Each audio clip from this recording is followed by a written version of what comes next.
Good afternoon. So winding up here at the weekend. I had a full day working in the basement here on some chainsaw stuff, getting some projects going. I finished my 064 projects. I'll show you that in a little bit.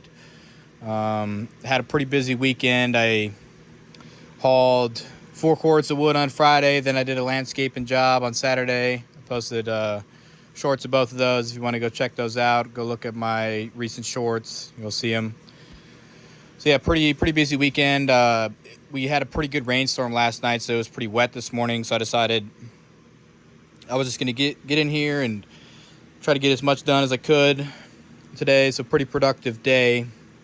I finished the 064 project at around noon today, and then I started working on this 880 project. I got the chamber cut.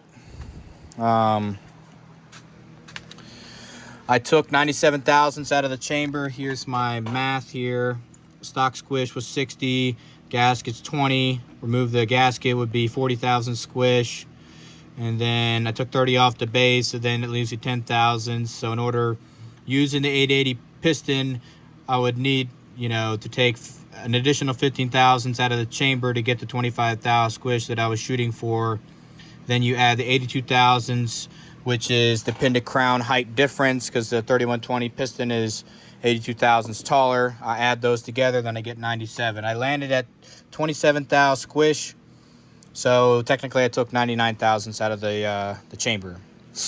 The spark plug hole is pretty thin, but my plan for that is I'm gonna run the right amount of washers in here, so because it normally kind of sits in there like this, it kind of sits in there like that. I'm going to run it with a washer, the right thickness of washer, so it sits like this. So that's going to take a little bit of time to get that perfect.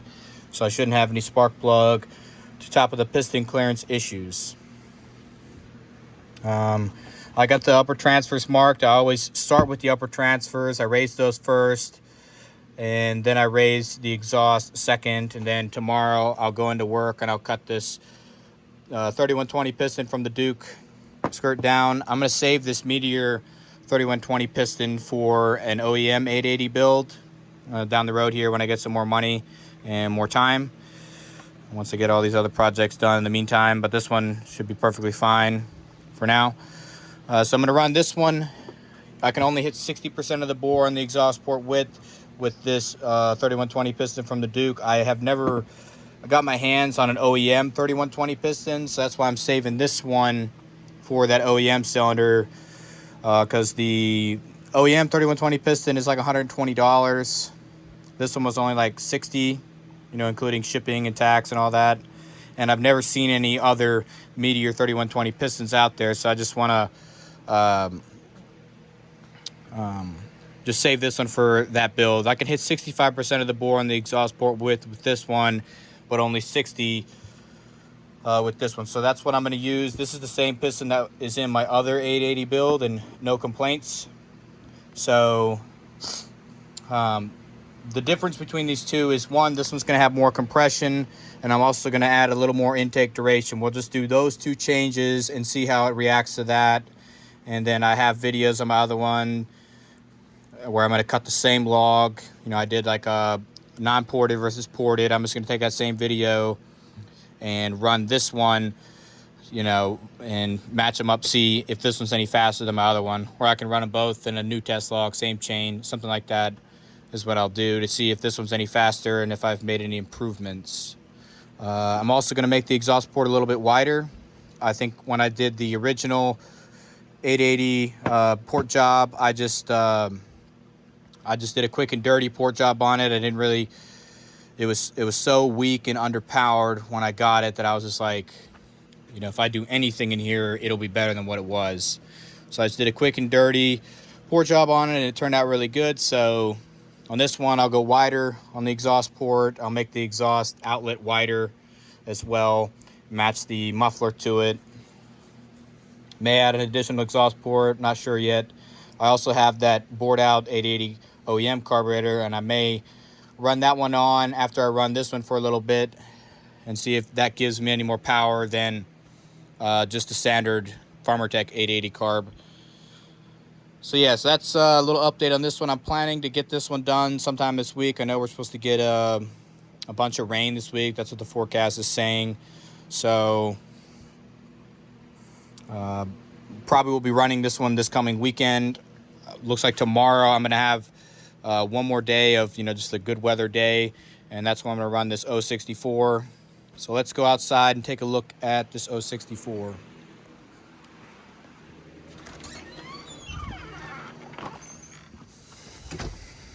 All right, so here it is. So we'll run through what's been done to it. It's got a 660 used 660 OEM cylinder. Cut the base. For the 288 piston that's in there, it's got a 395 wrist pin bearing aftermarket. That's what I put in here. Meteor 288 piston, single ring. Cut the base and cut the squish. I cut 40 thousandths out of the squish band, and then I cut the base to match the squish. So the numbers on this one are 96 exhaust, 120 transfer, 78 intake. Trying something a little bit different on this one. The reason for the higher exhaust roof on this build is I made the upper transfers a little bit larger than what I had wanted.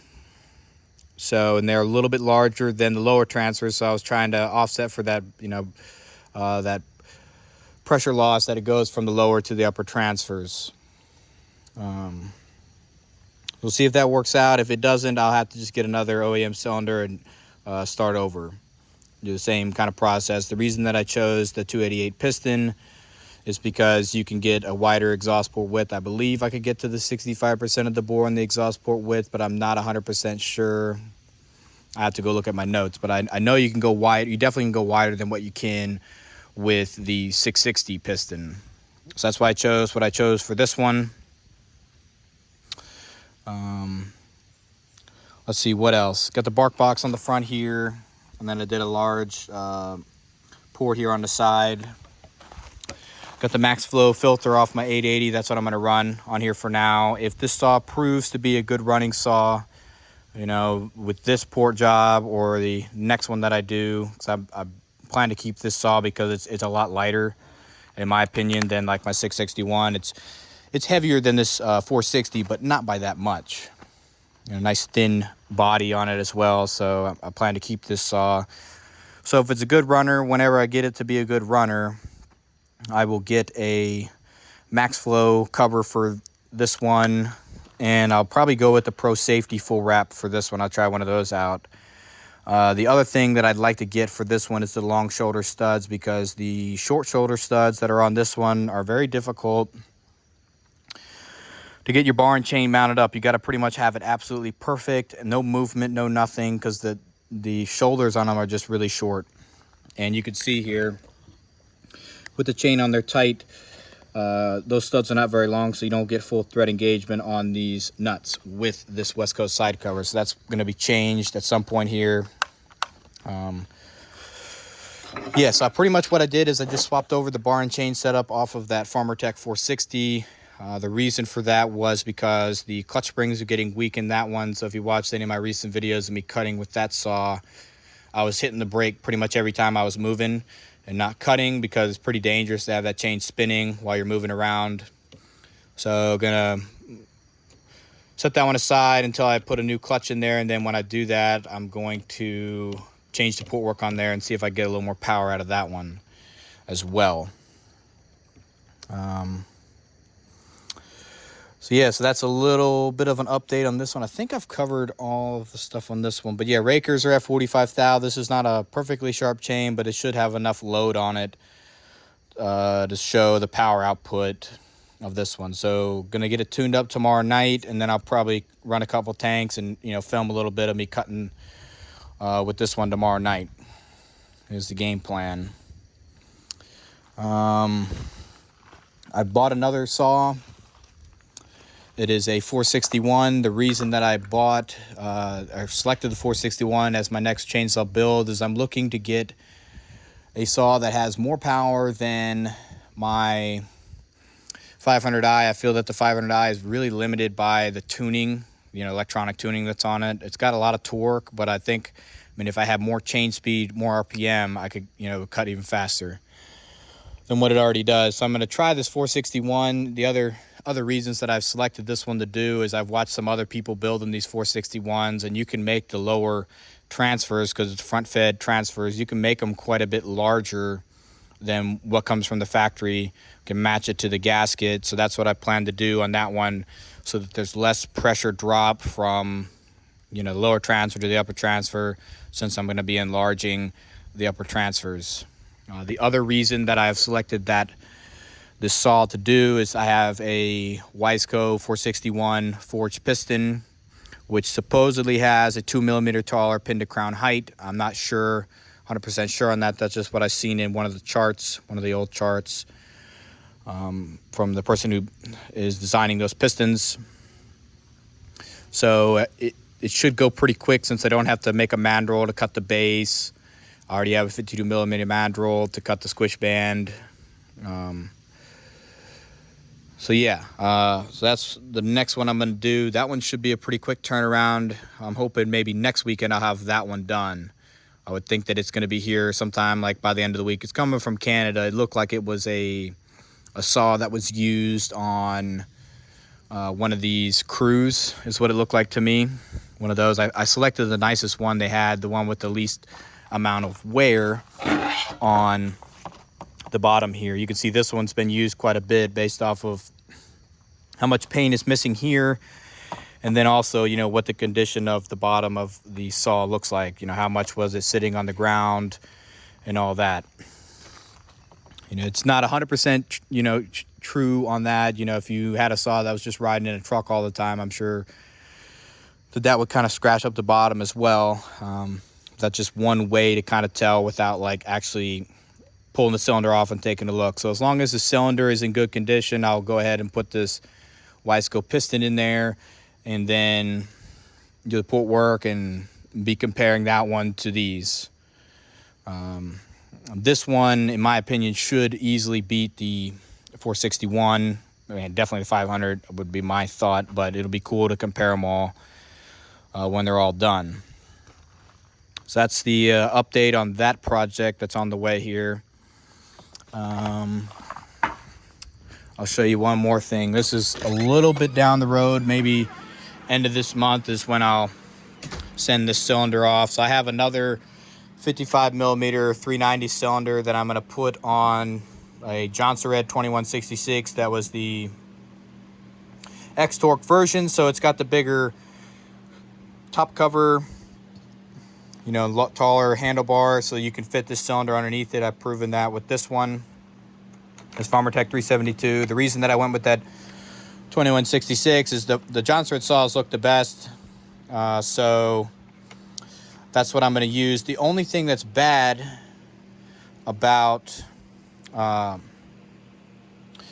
only thing that was bad about the Johnsred saw is the handlebar's got a little bit different angle. So I think what I'm going to do is I'm just going to swap on a OEM 372 tank handle here onto that one. I mean, eventually I'll do that on this one, because that's the only real weak link with this saw, in my opinion, minus the other, you know, obvious problems that I have with this one, with the carburetor and all that. But this doesn't feel good. I've actually got a little piece of foam in there to try to make it more consistent, but the OEM handle feels a lot better anyways. So I'm gonna swap that over. I'll probably see if I can dye that tank so that it's black versus orange. I feel like that would look kind of ugly on a red saw, but I'd like to have the full wrap. The full wrap is really nice for when you're limbing and cutting trees down. It's definitely useful to have that. Definitely prefer that for my style of cutting. So I'm gonna send that cylinder off, my scored 55mm cylinder that came on my 2188. Send it off to Dyno Joe, get him to put a sleeve in it for a 661 piston. I'm going to order a 661 piston and cylinder kit for my 661. I'm going to redo that port work on that one and try something else with that 2100 modified piston that I've got in that one, and run that OEM 661 piston on the Johnsred 2166. I can show you that real quick over here. This is that saw, pretty good condition. I guess I'm just gonna run it with the plastic cage bearings that I think that are in there for now, and really don't want to plan to run it for super long, but I want to run it to make sure that this is, worth spending more time on before I go in there and, swap the bearings out to just the non-plastic cage bearings. So that's the game plan. I would think that this saw should be my most powerful 70cc class saw. Then I'll be able to compare it to the other ones that I've just mentioned here in this video. The 85, or I guess now it's 91cc 064, and the 500, which is 79, and the 76 on the 461. So that's the game plan. Since the 661 piston is very close pin to crown height to the 390 piston, but it has the 12 millimeter wrist pin bearing, and then I'll be able to get the piston pin clips and the ring weight really close to the this is not a X-Torque piston. This is, I think it's an X-Torque for a 576, but it's very similar to that as far as how it looks. But I'll be able to get the weight very close to that, so it should have low vibration, and the bearings, everything should live a long time. I just need to get the sleeve put in it. I'd rather go that route than try to machine one of these down to 55. I could try that. I guess that'd be another thing I could try, like what Iron Horse did. But I think I'd rather just do the sleeve, because this is the exhaust side. Let me just put it on here. You can see this pin. I don't think I could run both rings, because this pin here, we kind of look down at the edge of this exhaust, is pretty close to where that pin is. So I don't think he ran the lower ring. I'm not sure. I'd have to watch this video again if he even shared that part of the build, but I think I'm going to go with the sleeve so I can run both rings. And then with that sleeve, I'll be able to just cut the intake just to the duration that I want, and then fill the floor of that intake with epoxy, and then have that sleeve as kind of a barrier in there to fill the epoxy to, and then make the shape of the intake the same size as what the original intake was. So yeah, so that's kind of the game plan of kind of what I'm going to be working on here in the near future. That's it for now. Thanks for watching.